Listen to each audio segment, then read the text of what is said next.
Technical only. What's good, everybody? It's Nerd Mafia. To your left, Trev. To your right, bumping into cameras and shit. that's how you make an entrance. Something fell when I went to move. I adjusted and something fell. All right. So we're here with you about 15 minutes after watching the finale of Daredevil: Born Again, and I feel like I got some blood on me from watching that episode. It popped through the screen. Some flashbacks. Flashbacks. We're gonna break it down for you tonight. This episode and this series as a whole, I guess.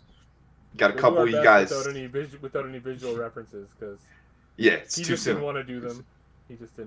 I can't do it in 10 minutes, man. I'm not that quick. That's not what she said, but that's okay.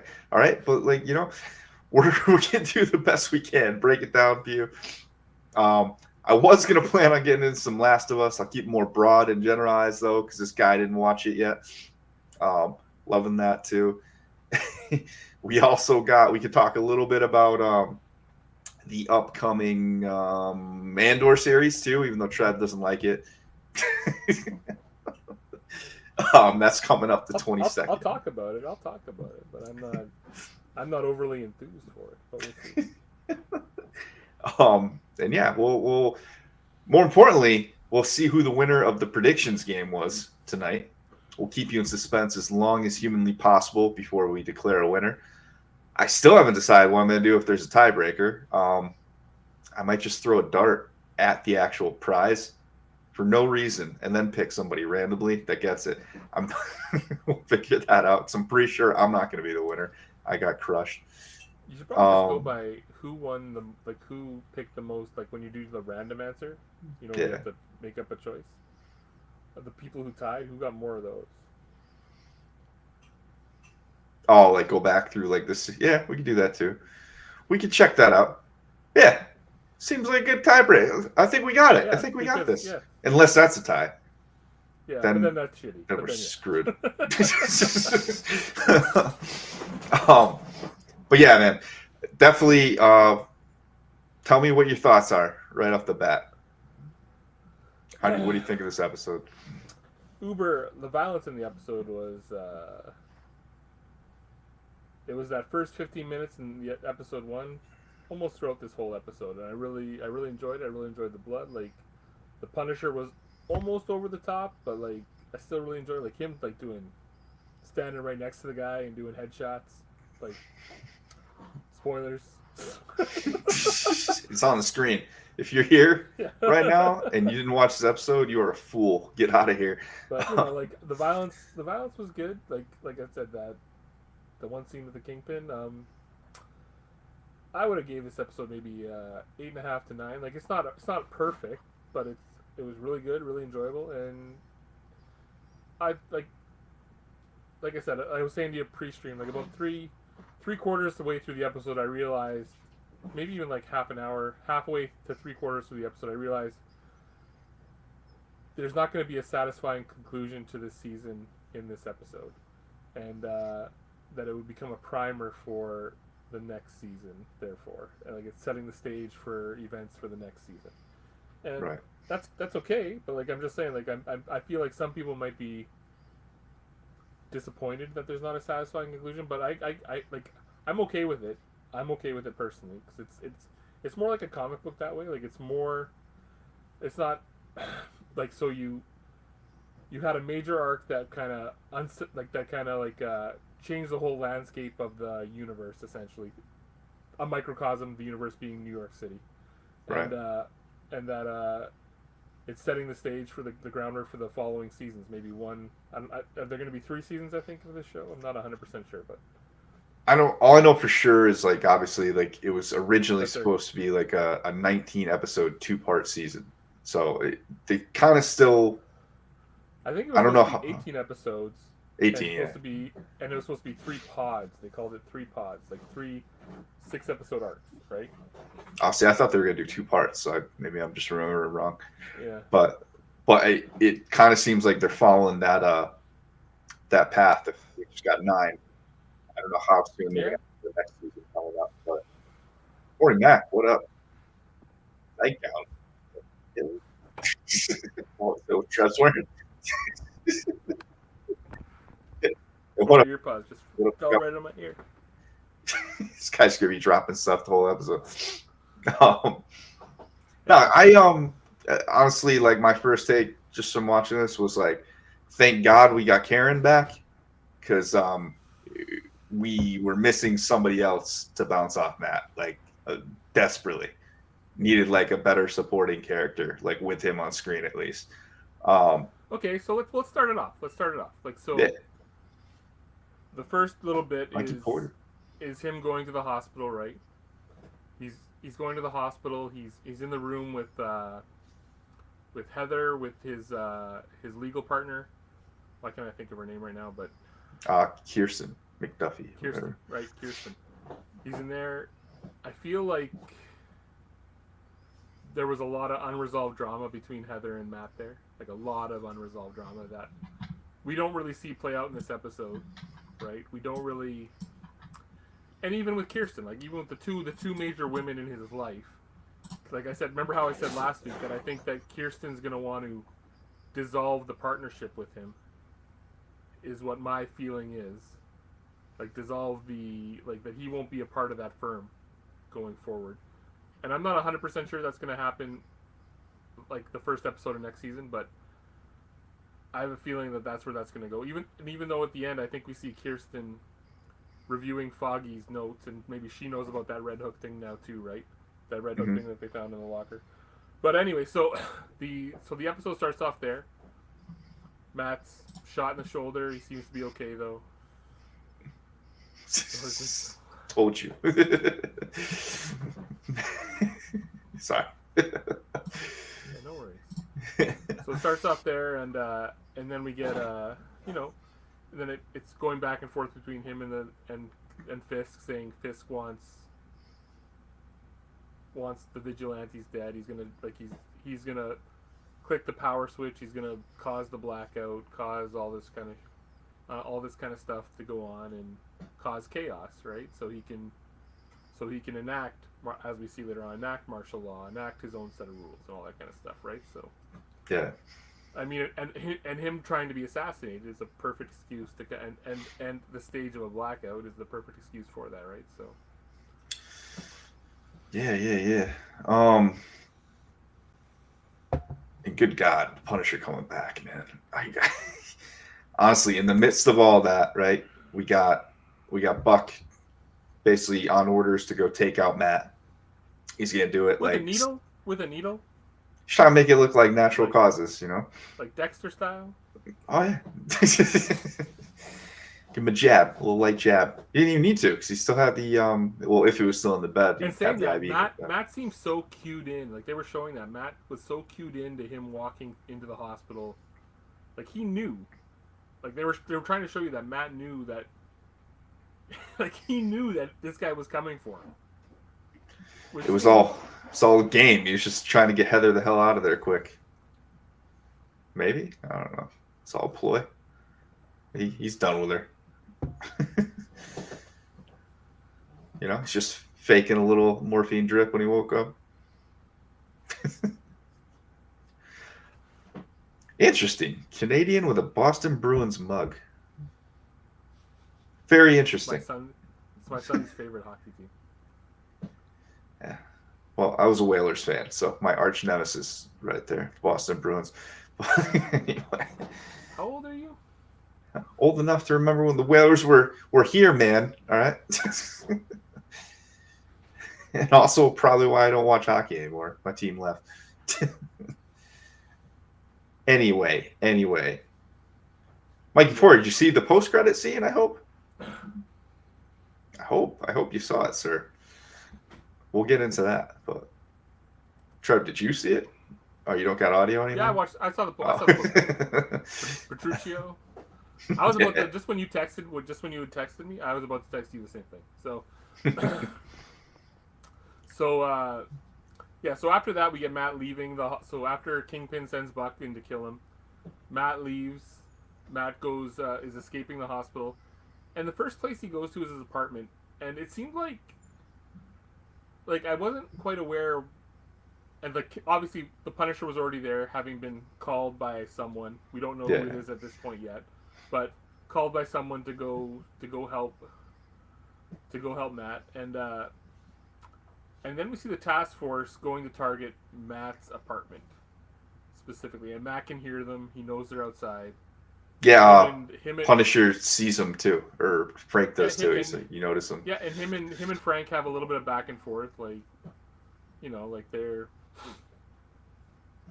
friendly, but they're not friends, right? Like, it's because they have different methods. Even though kind of Daredevil is kind of walking the line between being more Punisher towards being more Spider-Man kind of thing, right? Like, he's walking that line all the time.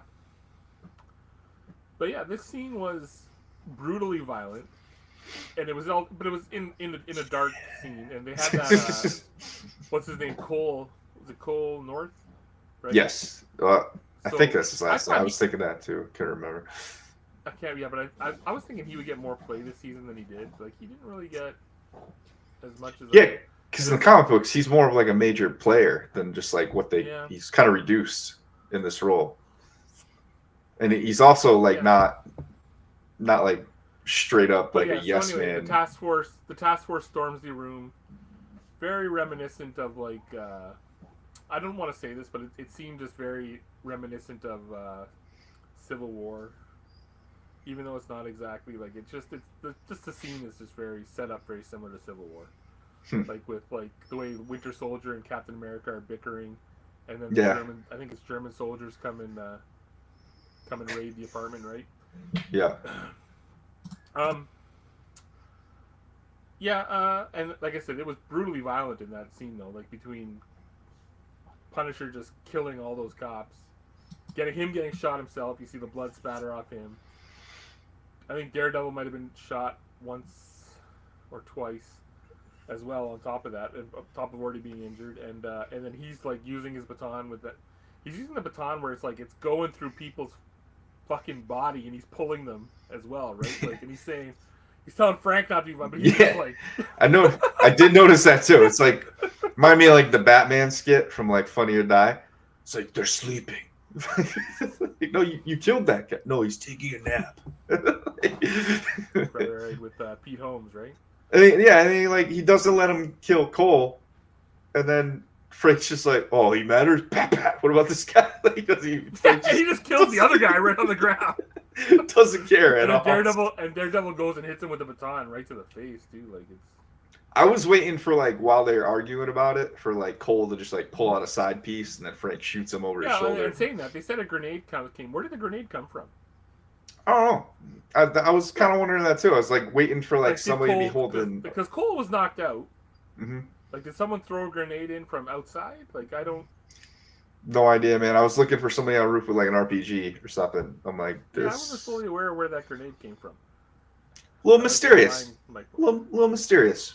Mysterious apartment. But yeah, but Matt notices it. They jump out the window, fortunately land on a vehicle, and as they're walking away, like, and they're more bantering, bickering at each other, Karen pulls up behind them. A car pulls up behind them.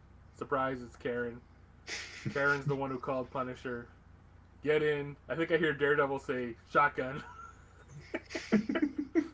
Shotgun. Nah, Frank. And then Frank was awesome. And they end up going to Frank's like bunker, right? Yeah, his managerial office. Yeah. And they're like, and Frank's sewing his wound shut already by himself. Yeah, he don't play around, man. He's a Marine. Yeah. And Karen's trying to attend to Matt's wounds and talking to him and everything else. And I mean, yeah, like, it was there's some good heartfelt moments there. I think there's going to be more to this. I don't remember specifically, but did Punisher owe Karen a favor? Or, I mean, did Punisher owe Karen a favor? Not that I when they were walking out, the way the Punisher said, "I did you a favor, Karen." Like I feel like Karen, like he owed Karen one or something like that, and that was from the previous either Punisher season or Daredevil season, the future Punisher. Because I think that's a callback to that. Possibly, I was taking it as like he was. It was too Like, specific. It was too specific. You know what I mean? Like it was. yeah, I thought of it like he was chalking up, like you're gonna owe me one now. I was waiting for him to say it actually, but maybe you're right. I had that thought as well, but then the more I thought about it, I think it might have been a callback. But again, I'm not 100% sure on that. I haven't watched those episodes in several years, so. Yeah. Yeah, and this is where Kingpin starts. From there we get more Kingpin action. Kingpin's trying to root out who might oppose him, right? And he tells Sheila that he wants to root out. And Sheila, I actually like Sheila in this episode. I actually like her a lot in this episode. She's like playing it like because she's the one that like she's very conflicted. Like she knows I don't think she wants to help Kingpin really. Yeah. But at the same time, when she goes out into that hallway and she runs into the commissioner, and the commissioner's giving her the spiel about how he's gonna, like Fisk just can't do this. He's got to obey the rule of law. He's gonna go to the senator, to the governor. He's gonna get get them involved, and unbeknownst to him, Sheila's secretly recording it. Yeah.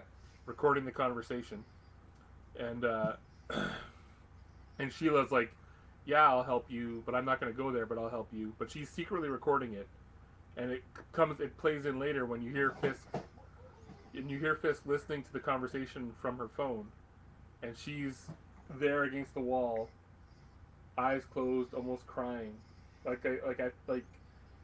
think she's too afraid to act against Fisk. That's why I'm saying she's very conflicted. Like she might have been willing to help the commissioner, like actually, and she didn't necessarily want to help Kingpin, but I think she knows she's gonna die if she doesn't, right? So, and I thought that character was very well acted.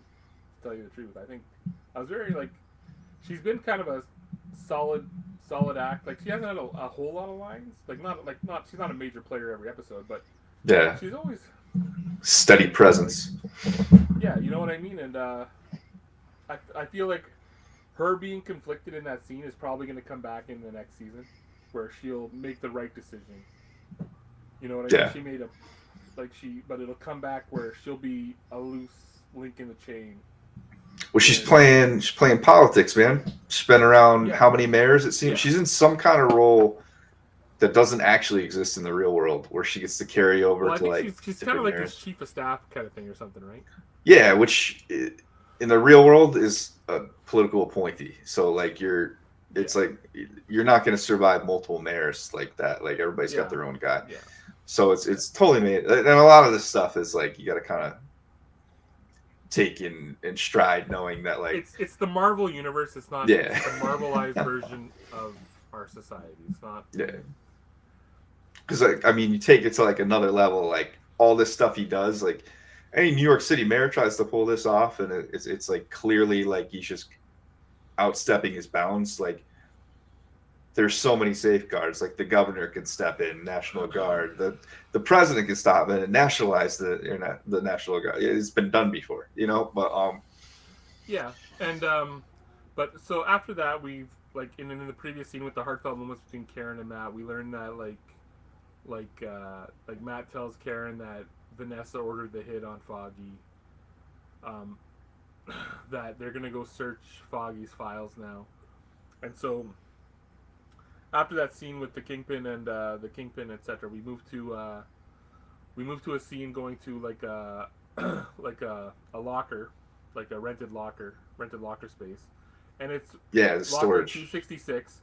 And I'm not sure. Like we looked at it. Like I looked it up to see what reference that was to in Daredevil, and Daredevil issue 266 volume 1 is an issue where it's Christmas Day and Daredevil's having a beer with Mephisto in a bar. I haven't read the issue myself. It came out in 1989 by Anne Nocenti, I believe, and it's a very personal issue for that writer, I believe. And yeah, by the way, enough violence for you.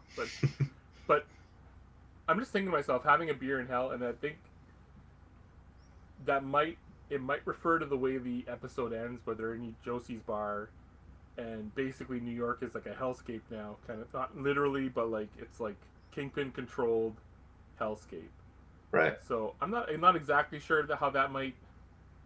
That's just my superficial interpretation at this moment. Like I'm not 100% sure how that might play out, but it could just be an Easter egg meaning something else as well. Like 266 could mean something else as well.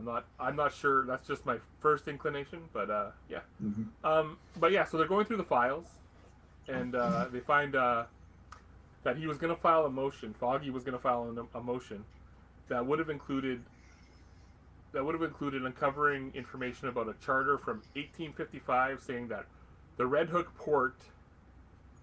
I don't know how this is a thing, but the Red Hook port is somehow excluded from being an official border, an official port for the United States of America. So it's like a legal gray zone where the Fisks have been operating like money laundering with their art, with their everything. Tortuga. That's what Matt indicates. From Pirates of the Caribbean. But yeah, it's some kind of legal gray area with like where they can kind of, and they seem to imply later an international free trade zone, so to speak. Yeah, and where they might be able to do anything they want in this port. So the complex that Fisk is building there will make it some kind of city state for the Fisks, which is that's actually interesting as fuck. I'm saying that I can't see. I don't think but when this is all over, I don't think the Daredevil's going to take Kingpin down, because Kingpin's going to be. He doesn't make sense to go back to jail. I think it makes more sense for like when this whole show is over that Kingpin is just not mayor anymore, but he's still the Kingpin. You know? Yeah. But anyway, powerful, man. But yeah. Why don't you take it from there? Like, and what were your thoughts on some of those scenes and everything else? I just I don't know. First, I was just in awe. Punisher being back, or finally showing up again. Been waiting for that the whole damn series. Yeah, Karen being back. Yeah, right. I also had a fresh shave. You didn't notice, did you? I did. You got a fresh shave and a haircut, just like Frank Castle. It's amazing. How many people's intestines did you pull out before the show? Just wondering. Just curious. How many crotches did I stab and then slice the woman's throat? Oh, yeah. So, what was your reaction to that? Like that's like. I was like a little kid, dude. I'm like, oh, ooh, look at that, yeah. I was so surprised it was a female cop, and I was just like, not to say that it was like, but just like for him, equal opportunity to get stab her crotch and then slice her throat. I was like, hey, you don't step in the ring unless you want to dance, okay? Oh man. You can't take the heat. Get out of the kitchen. All right, that's all I'm gonna say. And how stupid! Why did Frank challenge so many of them in that moment? Like the moment after this, Frank challenges a bunch of the task force, and this is what we're talking about, where he kills a bunch of them. They don't kill him, but like he eventually he probably challenges about 20 of them, maybe more. I don't know exactly, but he kills probably about half of them, and then they eventually overwhelm him with their shields and get him down, and they're beating the shit out of him, but they don't kill him. I wish I had the Chappelle skit in right now, because if I did, it would just be like, because fuck him, that's why. Nah, Frank ain't going out like no chump, you know? You want to bring a whole army at him? All right. I'm like remember, it was reminiscent to me of like the prison scene in season 2, where he just goes through the hallway. Where he's fighting Kingpin? Yeah, he's taking on like the world. Like every prisoner in there is trying to get a piece of him. He does not care. And now he's doing it to cops. So like they actually have like some training. He's just lighting them up. and top it off, they're all wearing his sigil on their chest, like a bunch of idiots. Yeah, and he calls them all clowns later. Yeah, like the thing that I kind of wish that little speech he had was better. Yeah. It didn't hit the way I think they wanted it. I don't know if they wanted it to hit a different. I don't know if they wanted it to hit a different, but I feel like there was some room for improvement in that scene. Like he could have had, "You don't know my pain. You don't know my loss." Did you notice like all the grunts in his fight scenes? Like, Yeah, was he yeah, grunting like that much? And like, like the past. Wasn't speaking of that, like the Accountant 2 comes out like this weekend, right? It does. He was just in. He had a small role in The Amateur too.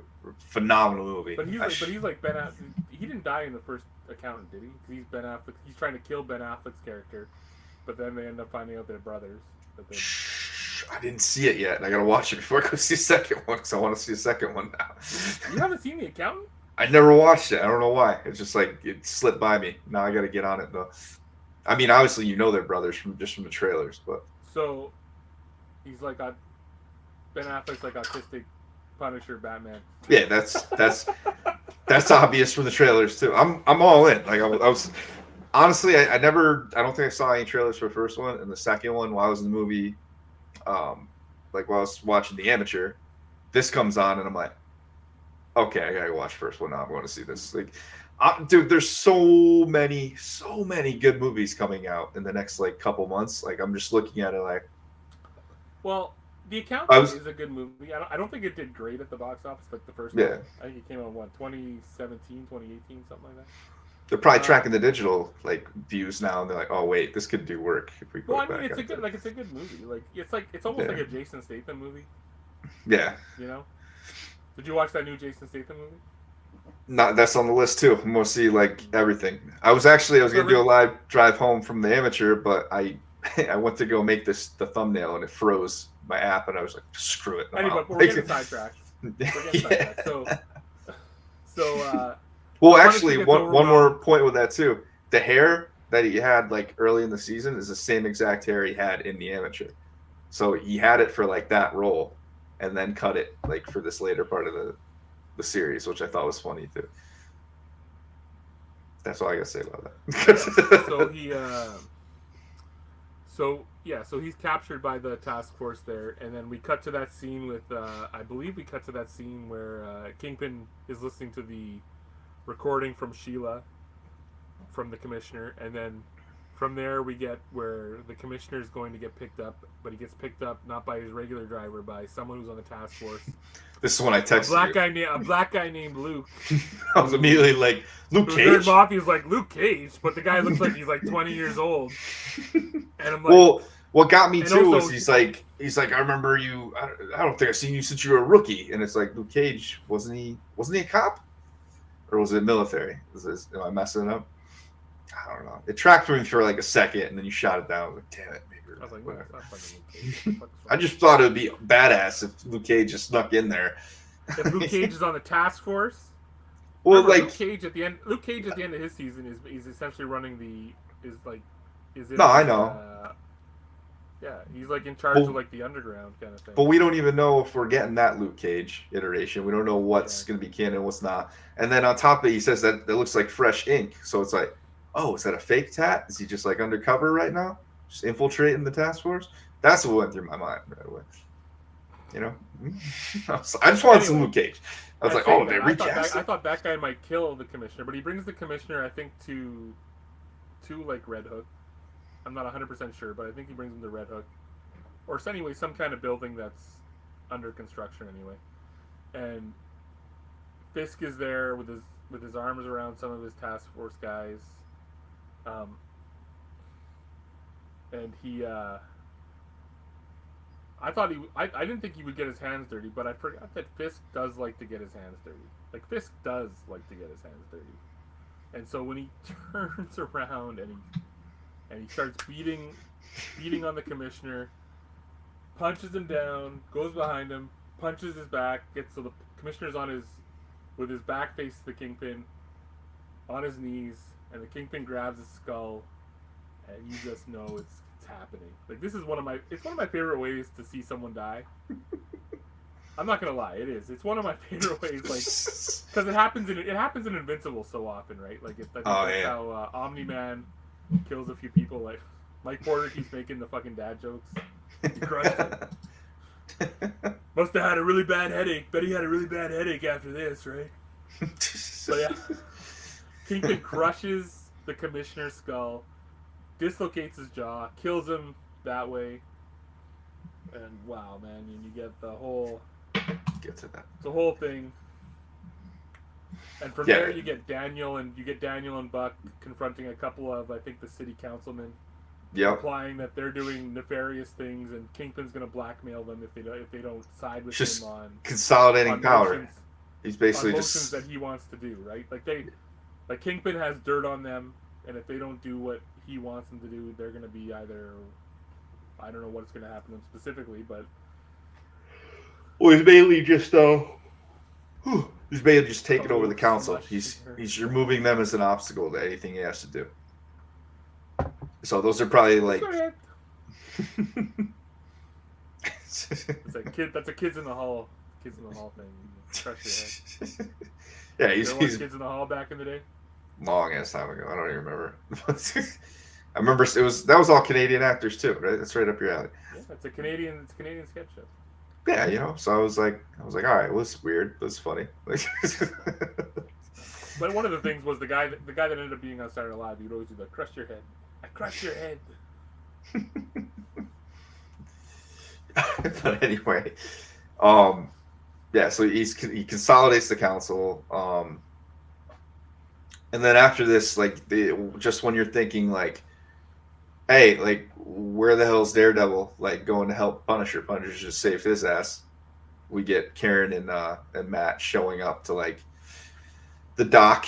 Like, Matt's ready to go in. It's like, dude, you're facing, like, a whole army. Like, you're just going to die? That's not going to help anybody. And that's when we get to what Matt's talking about here. Yeah, Mike Porter. No, you know what? You're Matt Porter now. That's how it's going to be. And also, we get the scene where, and like I said, we get that scene where the task force led by Powell has the Punisher locked in a chair, and I thought there could have been a better speech moment there. Like I said, there could have been a better speech moment where Powell, even though he's killed so many of the task force, Powell is willing, and the rest of the guys there are willing to say, "Hey, Frank, we want you to join us. We want you to be a part of this." And he's just killed half of their squad in front of them. And Frank calls them clowns. You don't know why I do this. Again, you don't know my pain, my loss. Again, I feel like that speech could have been a little tighter, a little better, and it would have hit a little more. It could have been like from when he talks earlier, like in the earlier episode when Frank appears. Like it just didn't hit the way I think I wanted it to hit. Like I felt like it could have been more. Yeah. But yeah. So he says he needs an army, right? And he basically that leads us to that Josie scene where he's got his crew of loyals. So clearly everyone knows Matt's Daredevil at this point. They all know he's there. Everyone in that room knows Matt's Daredevil. I don't know about that because he makes sure to put his mask on before he walks in the room. And he's already concealed from like everybody outside. How did he get into the bar? He's Daredevil. So Karen and nobody else knew he was. I think everybody in that room knows he's Daredevil. Daredevil, maybe they do. They're not telling each other, you know. Daredevil knows no bounds. There was two cops in there. There was Cherry. There was Josie. I don't think they all know. Well, so anyway, after that scene, we see where Daredevil's like, and it sets up where Daredevil's it's setting the stage for the next season. And then we get Fisk and Vanessa walking through a bunch of cages through the people that probably didn't support him, and also Frank. And Swordsman. Was Swordsman in that cage? Sorry, I might have missed that. Yeah, they showed him in there. The two counselors they were talking to. Yeah, so people that didn't support him. So. White Tiger, though, Angela is out on the street. I was hoping they would just show like a close up. Had a little cameo. Yeah, I wanted to see the amulet. Like they should have. That was a missed I opportunity think too. that's probably going to make an appearance next season. They wouldn't have shown her otherwise. Like she's not a one season and done character. She's clearly coming back. Yeah, she's still She's growing. clearly gonna. They needed her to be like Yeah. fully formed adult to play that role, probably. And then we get a little bit of a post credit scene where I guess Frank probably escapes because like he breaks Petruccio's arm. Hey Petruccio, that's a nice strong Italian name. You're from Jersey too? Shake my hand. Don't. It's not a trap at all. Shake my hand. Pulls his fucking arm in, breaks it. Random grunts like while he's fighting. I'm like, what the hell? It almost took me out of it a little bit. Not gonna lie. But clearly he like maybe I don't know if he freed the other people. He probably could have because he has to have freed himself there, right? Like, he's in Doctor Strange. Did he just hurt the cop and then just stay in the cell? No, I think he's a selfish bastard, and he only let himself out. He didn't care. He doesn't care about us. What do you think's gonna happen? Do you think he didn't let anybody else out? He just he's just stuck out himself. He's like, screw you guys. You want out, you earn it. But what I think that sets the stage for is they're doing a special presentation of the Punisher. I think next year. They are, yeah. So that sets that up. So yeah. That means depending on what the release is, like if it comes out after Daredevil or before it, we'll get a story kind of coinciding with that works, which seems pretty cool. I think the Defenders, to answer Matt Porter's question, is definitely in play. They're in that city. They're going through it too. I wish Spider-Man was in play. It would make sense, but probably not until we see Spider-Man 4.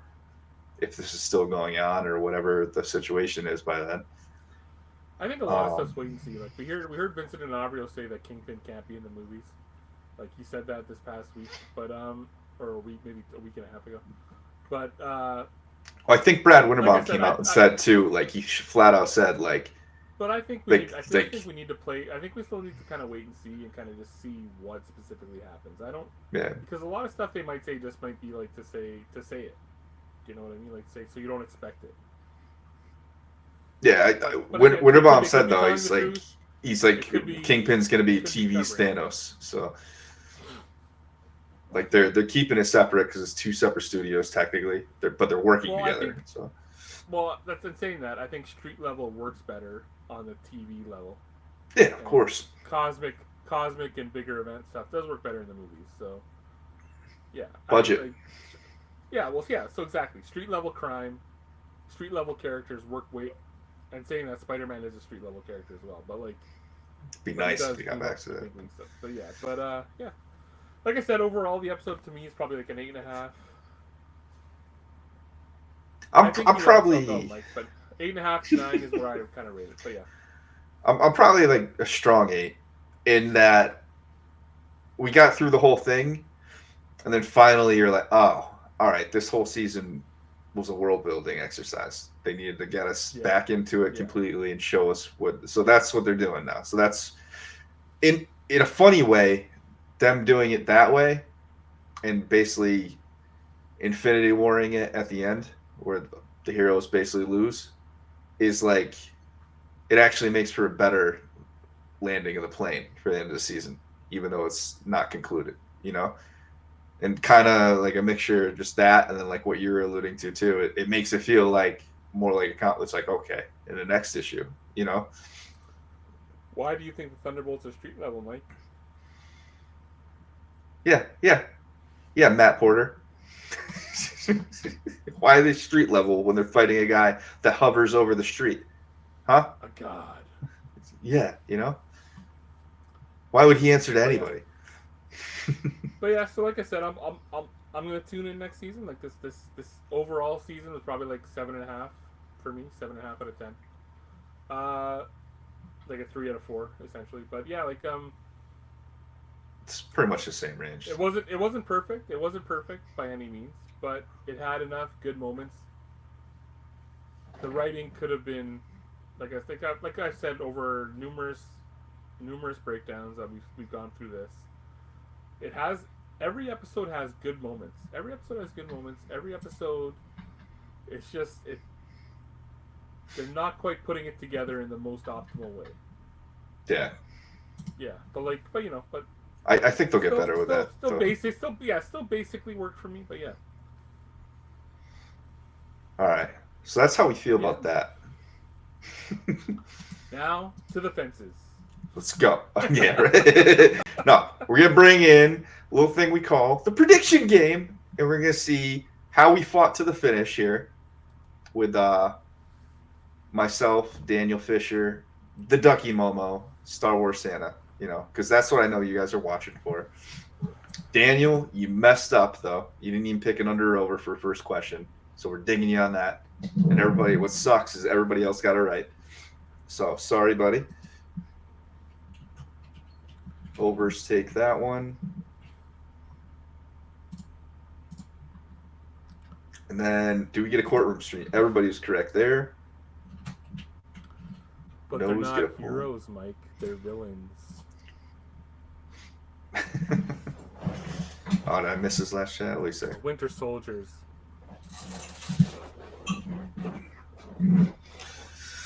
They're all heroes. What are you talking about? So what? John Walker murdered a guy with a shield. So what's the second question here? Oh, what just happened? Read the questions out because I can't even see them. It's too small here for me. Oh, so do we get a courtroom scene? Somehow I just deleted this. Hold up. There we go. Do we get a courtroom scene? Is that question? Everybody said no. We had a flashback to the Hector Ayala courtroom scene. Damn you. We did. We did. But all right, that's so not a full scene, but it's a flashback to that scene. Damn it! I left it vague enough. All right, nobody's getting a point there. Does Matt visit a confessional booth? I thought for sure this is going to happen. And this is the first week Santa said no, so he gets a point up on me. Oh, let's track that. Tied. He's up by 1. No's get a point.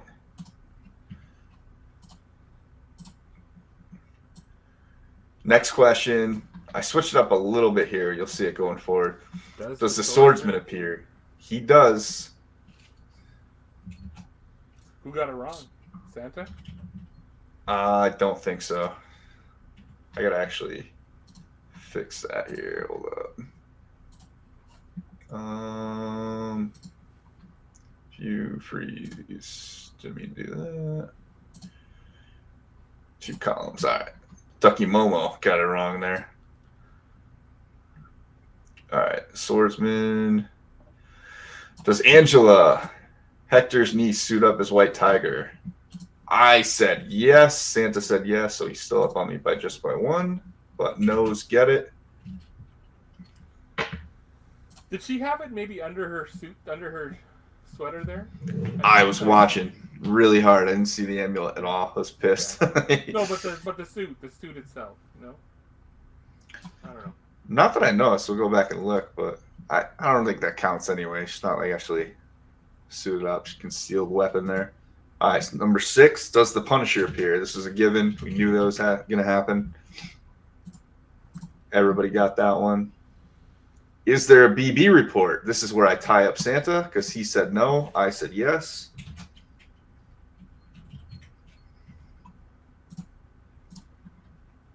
Does Wilson Fisk save Vanessa? And this is where I take the lead over Santa because he said yes. I said no. Notice how I'm just ignoring all the rest of you guys. You didn't say Vanessa? Did he say Vanessa? I don't know. Son of a bitch. Conversations. All right, chat. Specifically said her. Chat ruling. I don't remember saying it. Did anybody else hear Vanessa in there? Vanessa.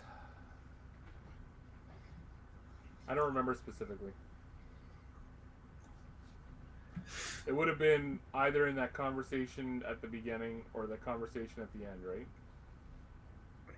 Yeah, you know what? We'll put this one on hold, and we'll come back to it if it matters. Do we learn who killed Hector? Yes, we do. It was Cole. Spoiler alert. Did Santa say yes? Yeah, I'm up on him by 1 right now. It would be by 2 if the Vanessa thing happens, but I could also be tied. So He saved Vanessa from he said paying no to full this price too. on He got another point on him. Did he? It's Matt. Why does he say no to this? So it might not matter if he said Vanessa or not. May not matter. All right. Does Wilson Fisk hit somebody? Everybody said no here. I didn't think he was going to hit somebody for sure. And we got I thought he was going to lay back. I thought it was just going to be Task Force versus the World. Is Foggy mentioned? Daniel says he's sending a screen cap. What? You found it? Probably.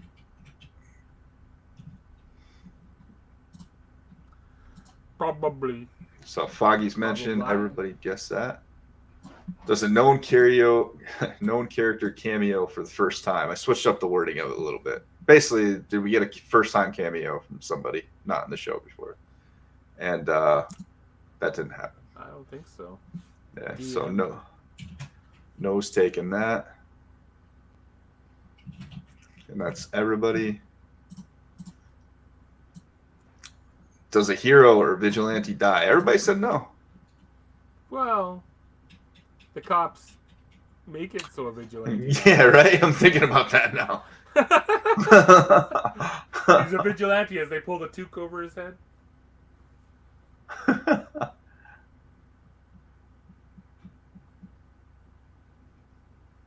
I'm going to leave that one. I'm going to give the point to everybody. I don't. Did everybody answer the same? Does it really matter? Yeah, so it doesn't really matter. Does Nerd Mafia beat Star Wars Santa? I'm pretty sure I was up by 2, right? So that other question doesn't even matter. So if you said yes, it's interesting that what do you expect Santa to do here? Like, how do you expect him to bet? Oh, for the prediction, the fill-in. Should have been switching it up. Never mind. Go ahead. Damn it! He did say Vanessa. All right. But I still beat him. Oh, go. You still got more questions here. That is true. Damn it. I just want the win. You can't just call it. I think, we'll see. Maybe Daniel won the whole thing. Possible.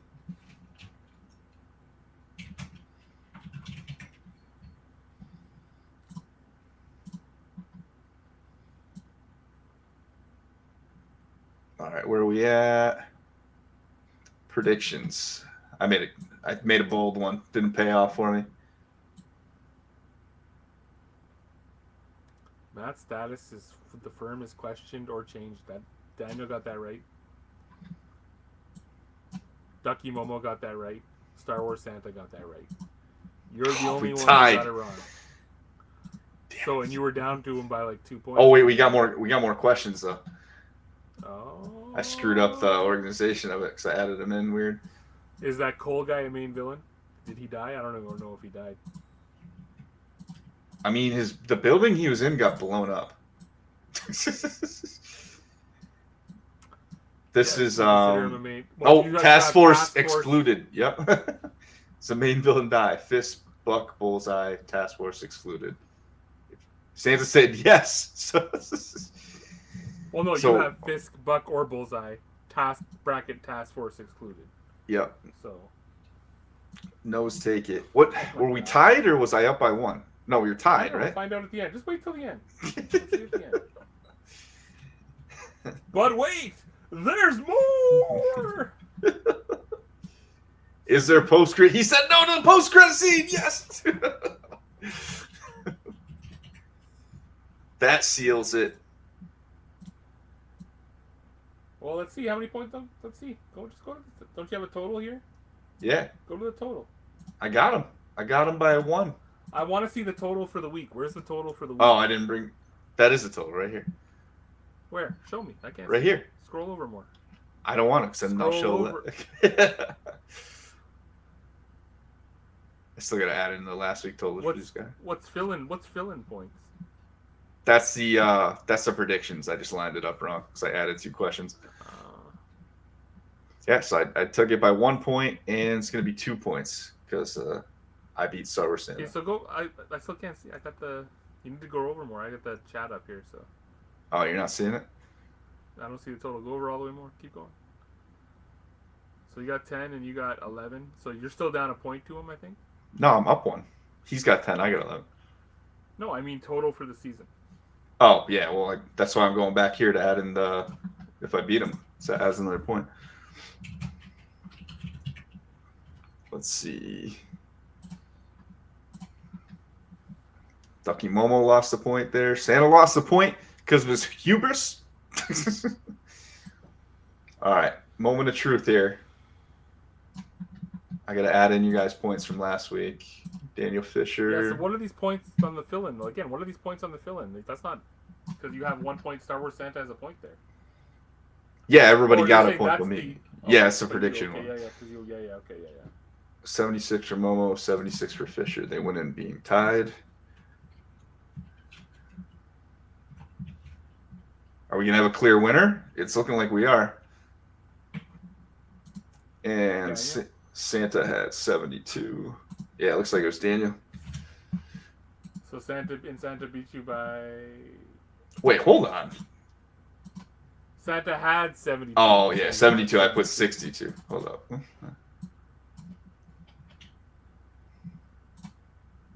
Oh, he beat me by 1 point.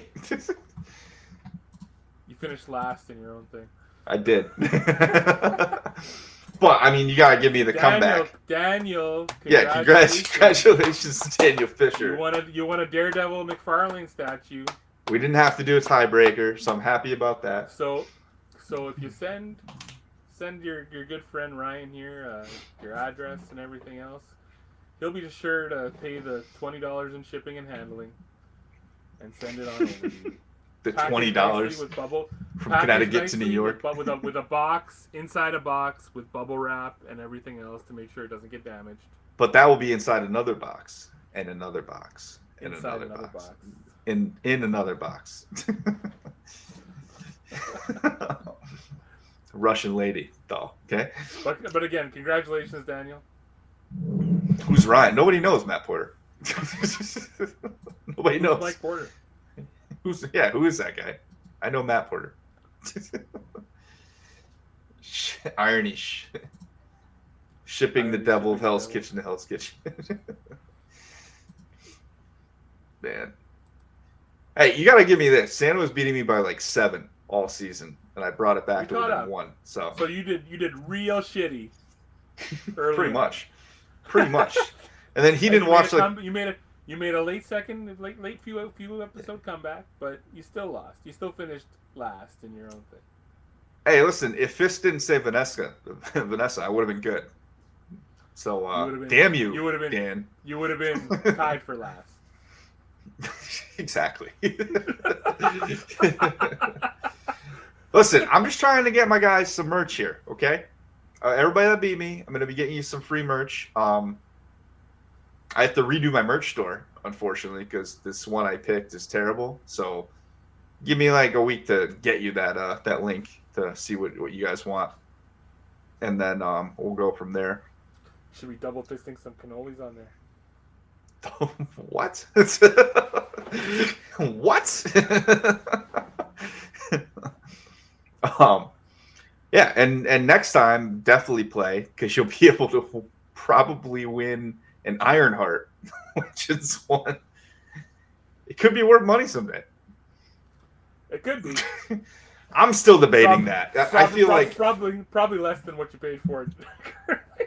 Yeah, honestly, I feel like if I make it as the prize, nobody's gonna want to play at the game. So it's like, maybe I'll give the Ironheart one to the last place person, and I'll get like an Iron Man one for the winner. That'd be funnier, I think. Yeah, you know what? If you win if you're last place next time, you have the burden of having an Ironheart figurine. And if you win, I'll pick out a better prize. I think that's how we're gonna do it. So you can still compete for last place, but you have to compete in each week. You can't skip a week and get it for last place. We'll figure this out. It's also gonna get a little crazy too, because I'm pretty sure like when I do it next time, you're getting negative points if you get one wrong, because it'll make things more interesting. I think make it more competitive. Like you can end a week with 0 points. Really? I gotta think about that though, because you could just skip weeks. So I don't know. Really? Yeah, but whatever, man. You know, I tried to not be in last place, and I am what I am. Negative points is kind of wild. Maybe I shouldn't do that. Maybe I just do that on the fill-in. Yeah, because Like you that way if make you a leave it blank, Mhm. leave it blank, you're not going to lose points. If you don't, but if you Yeah, choose to, it's because it's a gamble. You gain a point, or you lose a point if you're wrong. And if you leave it blank, it's nothing. or you get 2 It's like, points, minus 2 points. I don't know. I'm trying to make it devious. yeah, you know what? Actually, maybe that +2, -2, and even if you leave nothing. So it's like it's a No, gamble. plus 1, minus 2. Well, then nobody will ever do it. It know. wouldn't make sense to do it then. But then, you know what? I seen Star Wars Santa go down this road too. It's good. And It's good to see you he's do made it. it more complicated, and it just got out of control. Like he had to like go back to the drawing board for his prediction games because it took him like took him like 45 minutes one time to figure out the results because it was so screwed up. I don't know. Yeah, maybe 2 points. 2 points minus 1.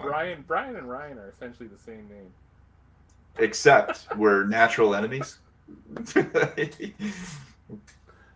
You know, you ask any Ryan how they feel about Brian's and hate that guy. Hate that guy.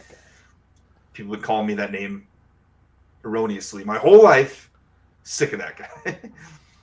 Like for me, you know, pick up the phone at work, and it was like, "Oh, hey, Ron," or "Hey, Brian." It's one of the others, one of the two, every single time. You know, what gives Brian the right to own that sound? I don't know. Whatever. You guys want to talk about fences? Who watched last week's stream all the way to the end where we talked about 10 minutes? We talked about fences. Oh, it was longer than that. It was at least 20 minutes. Longer than that. Oh, damn, Daniel Fisher. Well, it would be possible to do that, except I'm using the forms. Oh, maybe I could do that. You're right. I might have to think about that. I think it just gives me the option to link to a current. I'll have to play with it. That's actually a good idea, though. It'll make it a little bit easier for me. But I like where your noggin is. I like where you're thinking. Didn't know your real name until now, Green Bear. I've had too many different ones. I thought of a name for this segment, though. I didn't even tell Trev about it yet. So instead of me just being like awkwardly like, "Hey, this is Nerd Mafia. I don't know what to call what we're doing right now," I'm thinking, take it back to my roots. The very first channel I had, and we just call it the Fourth Wall Break. What do you think? Featuring She-Hulk. Fourth Wall Break with Nerd Mafia and T-Rev. Daniel Fisher likes it. We got one vote.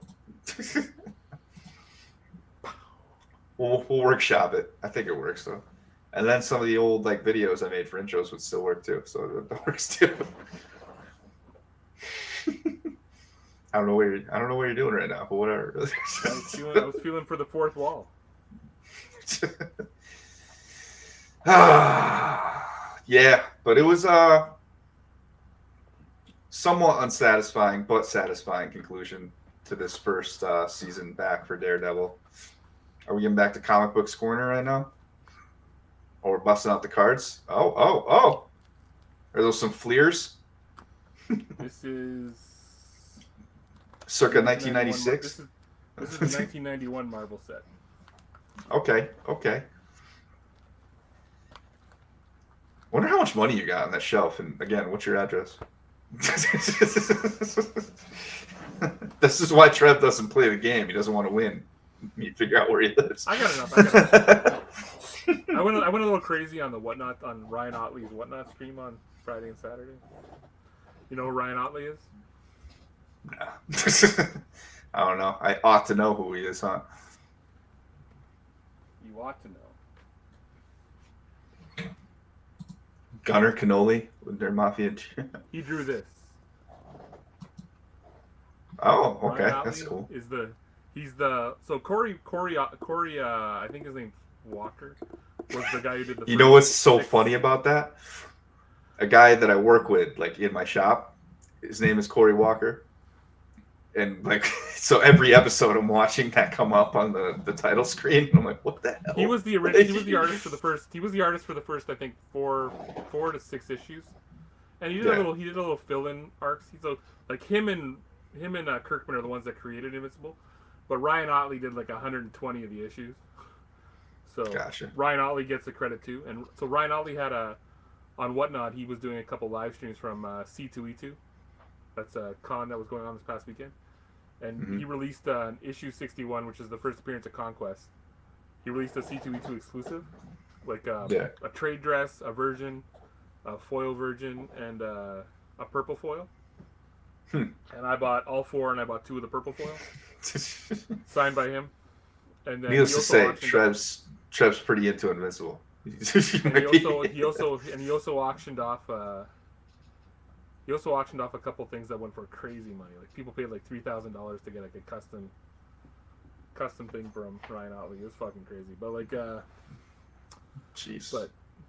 But yeah. So I got these. So I got 2 of these purple foils coming. One of them's going to Florida to get graded, and the other 4 issues are just coming back to me here. But because it costs like $100 to get it, it's going to be a signature series. Yeah. Like CGC. All right, man.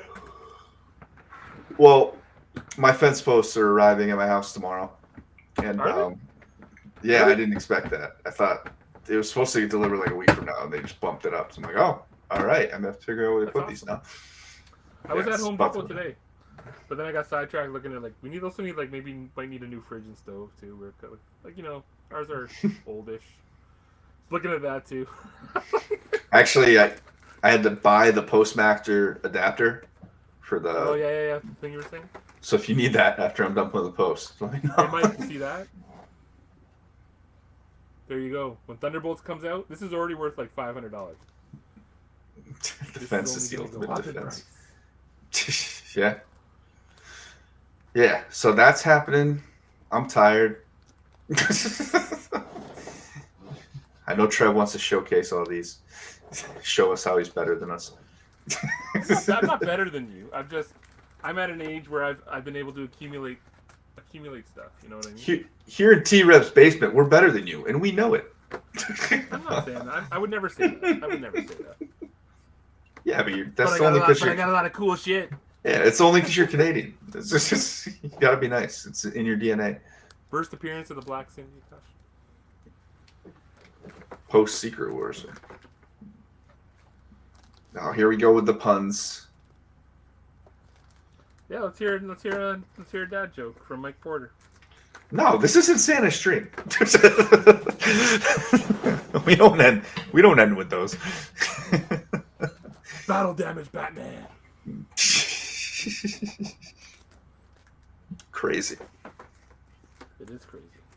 It's nuts how you show us a new set of comic books every single time. Like you have a vault. Dude, I was going through. Yeah, it's crazy. I have too much. But again, like you get to a point in your life, like you just get to a point in your life where you can start accumulating things, and then pass them on down to your kid that barely cares about any of them at all, and see what happens then after I'm dead. Hey Ty. I got my 6-year-old son his first comic book, and he put it on his bookshelf underneath some books and crinkled it. And I was like, "We don't do this. This is not how we." It was like, granted, it was like a practice run. It was like one of the like the first like till they're about 10 years old, they won't really appreciate them. Like won't really like they don't understand. Yeah, my daughter's doing pretty good with it. She's got all the Spider-Gwen like latest run. She's liking that. And I got her a little book, a little box to keep them in. What's that first appearance? Is it like Into the Spider-Verse or Edge of the Spider-Verse issue 2 from like 2015 or something like that, or issue 3, issue 4? Maybe. You can probably buy a raw copy of that for like $100. She's not quite there yet. You know what She's doing good though. Yeah, but if she likes Spider-Gwen, I'd rather buy it now than before that next Spider-Verse movie comes out. Yeah. You know what I mean? Like spend $100 now, and you can probably even buy Yeah. a facsimile of it for. You can buy a facsimile of it for cheaper. It won't be worth as much, but like it'll be the same issue. But Yeah. My son yeah, though like failed it. Gotta get him a box, how and I gotta how old is he again? 6. Oh, they're just reader copies. Comics, Funkos, etc. can all be passed This down guy. for sure. It can This be, guy, right man. Daniel. But again, my son appreciates it a little bit, but he's not to the level I'm at, right? So, and maybe one day he will be, but he's not, you know. I don't know, man. I always called my dad a nerd relentlessly, and then he passed, and I started catching up with all the stuff he was into, and I'm like, it's like a connection That's cool, thing. man. But I'm a nerd in a lot of ways, like, but I'm a sports nerd. I'm an everything nerd, man. Like, I'm a super trivia guy, like, as was proven. all right, they're all doing it now, man. They're all doing it.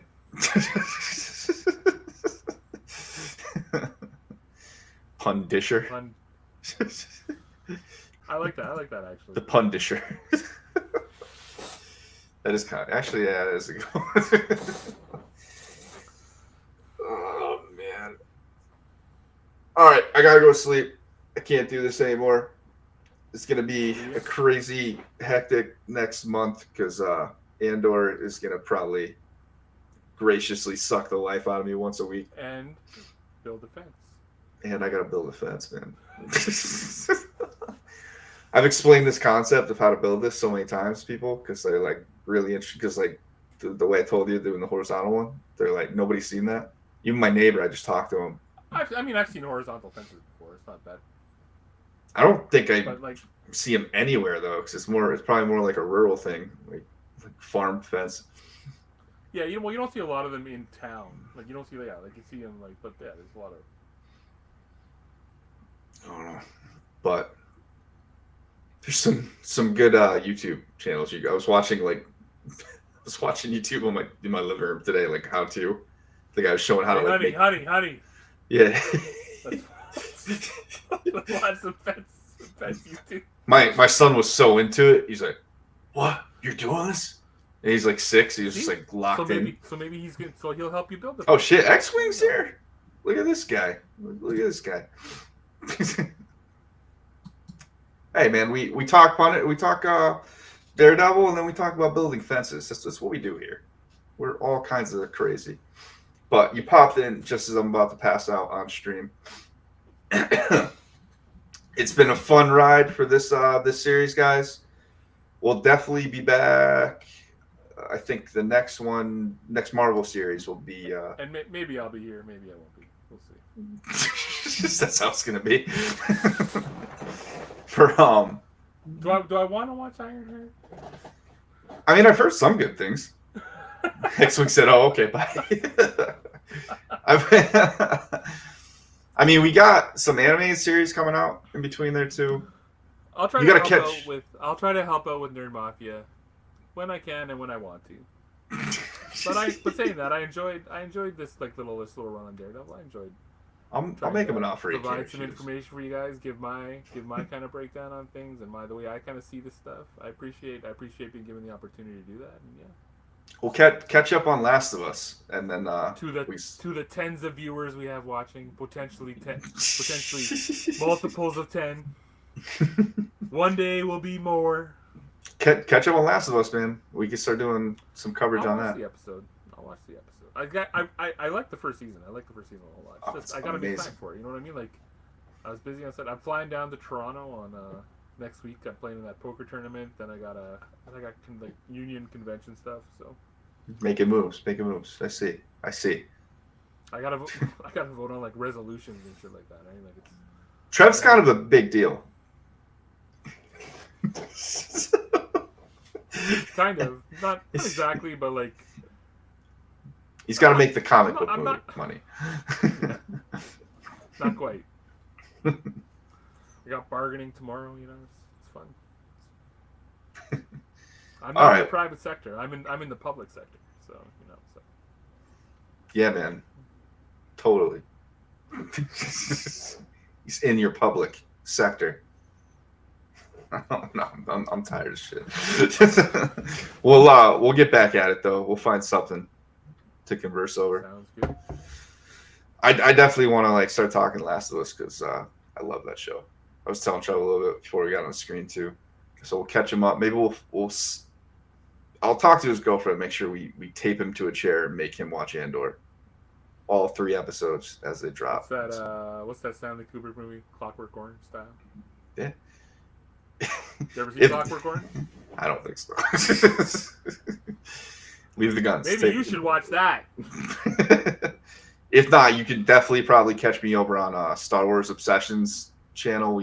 We're always covering like the latest Star Wars episode or whatever. I'll probably try to do my own thing regarding that too, and we'll see how that goes. But and I'm gonna be frequenting the movie theater, if you couldn't tell, like over this next like few months or so. So live drive home, lots of them coming at you soon. But we'll be doing some things. Ducky Momo. You're gonna get so much accountant shorts. Fucking crazy. Yeah. Ducky Momo, Santa, I owe you some merch. We'll get that taken care of. And Dan, hit me up. I think I might know where to send already, but hit me up anyway, and we'll get you this this figurine behind my head off my shelf and onto packaged. yours. Remember, he needs bubble wrap. You need multiple boxes. I mean, I told you it was fair warning from the beginning. This one, care of that shit. This box was open though, so just so you know, it was an open box. I told him that like first episode. Don't you? I'll bring up the clip. I said it right off the bat. You're still getting it though, whether you like it or not, Dan. Do you want it signed by Ryan? No, I'm not doing that. It's weird. All right, you know what? That's a wrap. Peace out, everybody. Have a good night. Glad you enjoyed the show. Stay nerdy. Do all those things, whether you're in Canada, UK, wherever. Goodbye. Nerd Mafia, forget about it. We run laps in 12 parsecs, maybe less, and done flat. A good fella here to bless them all with fun facts. Leave the gun. Technical knowledge.